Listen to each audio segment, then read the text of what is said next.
Good morning. My name is Chetna Sharma and today I will discuss a topic with you. Before starting the topic, I want to ask some questions from you. So, have you ever crushed a chalk in your classroom? Yes. Or have you broken a glass? Yes. Compare these two pieces. Is these are same in size? No. Or these are the smallest part of chalk and glass? No, these are not smallest part because the smallest part you can't see with your naked eyes. So what it is called? It is called atoms. What is called? Atoms. Atoms are the smallest or building blocks of the any element. Any element like pen, pencil, book, bed, chair, table, or around the things around you. Not living things. Living things are made up of cells. So you are not made up of atoms, you are made up of cells. So today in this video we will discuss the structure of atoms. Structure of atoms are consist of three subatoms. First is electron, second is proton, and third one is neutron. First, electron is negatively charged, proton is positively charged, and neutron is neutral. Now discuss further structure of atoms.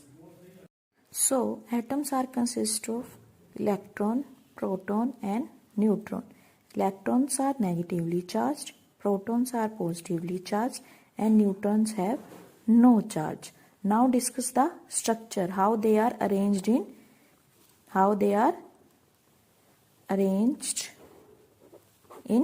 atoms. एक single atom के अंदर ये सारे कैसे arrange होते हैं, how they are arranged in a atom. So Thomson is the first one who explained the structure of an atom, in which he said the atom is a cupcake, or you can say watermelon, in which the positive charge in atoms are spread all over the red edible part. That means the protons part is red part of the watermelon and negatively charged electrons are the seeds inside it. So this is the structure in which positive part is the gray part and negative part is the seeds, which is electron, and positive part is protons. He said these are electronically neutral. Is this the neutral? You can say the red part and the seeds are equal in number. No, these are not equal. We can't say these are the neutral in position. So this model is rejected by us, and second model is Rutherford model. Rutherford model, an atom in which he selected a gold foil and alpha particles which are doubly charged of helium. That means its mass is 4u. So he selected the gold foil because he wanted a thin layer as possible he can. Now he bombarded the alpha particles on the gold foil and he did not expect any large deflection, but suddenly he was surprised to see some deflection from the gold foil. So what result came out? Most of the fast alpha particles passed straight through the gold foil. Some of alpha particles were deflected on a small angle. You can see from it these particles are deflected from small angle, and surprisingly 1 out of every 12,000 particle appear to be rebound. One of the 12,000 particles will be rebound. As it come in same direction, it will came back. So what result he found? He found that there is positive charge center in an atom called the nucleus, because the alpha particle are positively charged.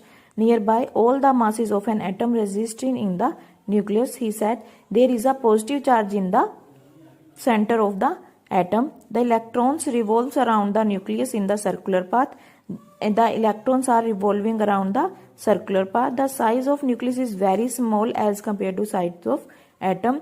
जो nucleus है उसका size क्या है as compare two atoms के बहुत small है.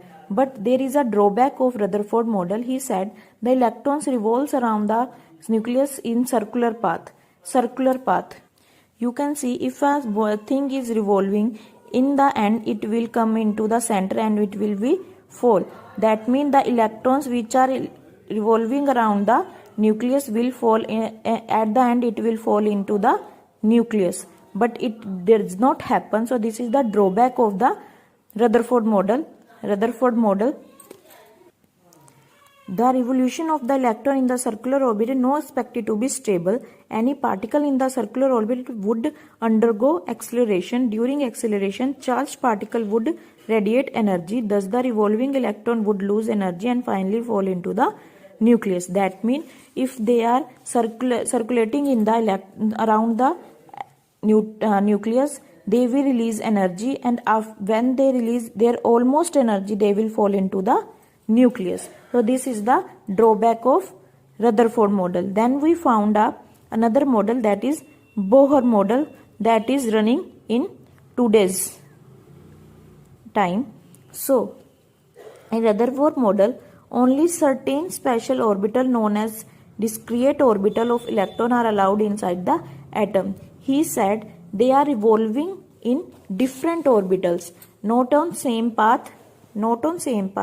They are revolving in different orbital for different electrons, and this is the nucleus. While revolving is discrete orbital, the electron do not radiate energy. They said while revolving in the discrete orbital, they did not. If they are revolving in different orbitals, they did not emit their energy.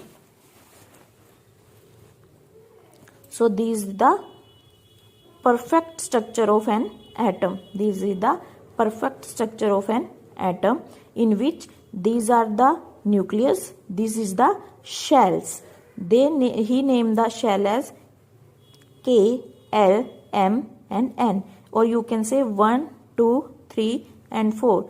Now the question arises, how we arrange the electrons in these shells, or what are the number of proton and electron in the element. So number of proton is always equals to number of electron. Why? To balance the atom. To balance the atom, the number of electron and protons are equal, so that negative and positive charge is equal, the atom can be stable. Now you know about the neutron and proton, and last one is neutron. Neutron have no charge, as I said in earlier, no charge. It has mass nearly equal to proton. The mass of the neutron is equal to proton. It was eventually named as neutron. The neutrons are present in the nucleus of all atoms. In all atoms, neutron is present, but not in the hydrogen. Hydrogen have only one proton and one electron. There is no neutron. In general, the neutron is represented as small n. The mass of an atom is therefore given by the sum of mass of proton and neutron. So what is the mass of neutron? The sum of proton and neutrons present in the nucleus. What is the mass of the mass of atom? Mass of atom is sum of proton and neutron is equal to mass of an atom.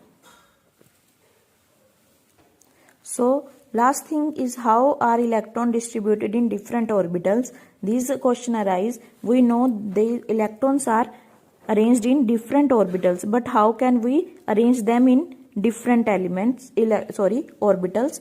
So the maximum number of electrons present in shell given by the formula 2n square, that is 2n square.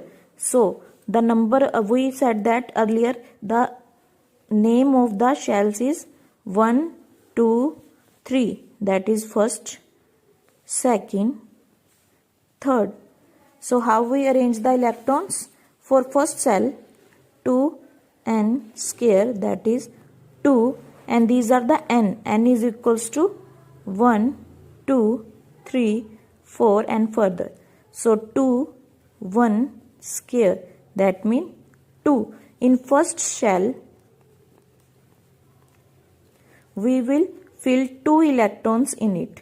In second, 2n square, that is 2 square, that is 2, 4, 8. 8 electrons can be filled in second shell. That means in K, L, 2 electrons in K shell and 8 electrons in L shell. So these are some examples. In hydrogen there is only 1 electron, and in first shell you can fill only 1 electron.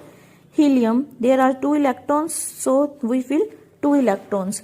Lithium there are 3 electrons, in first shell we will fill 3 and 1 is left, that is in the second shell.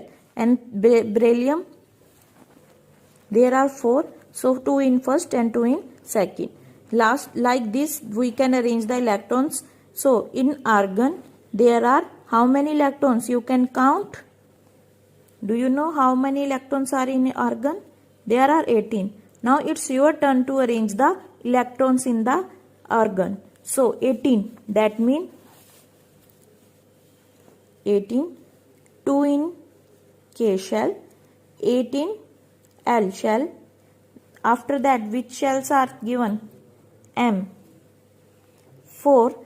Third, how many electron we can fill? 2 into 3 ka 3 square. 2 into 9, that is 18. So we have filled it 8 electrons in L and 2 electrons in K. How many left? 8. So in M we will fill 8 electrons. So in organ, P proton and neutron.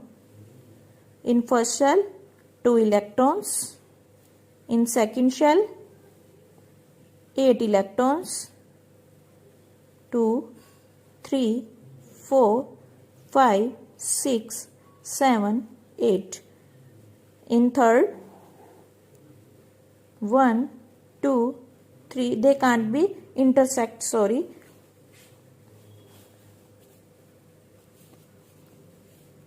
See here.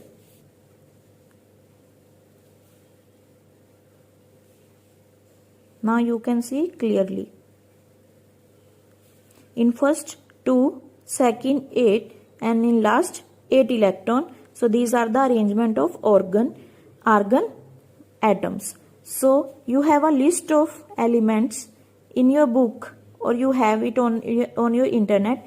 Now you have to fill these all elements in all electrons in these atoms. So here we finish the topic.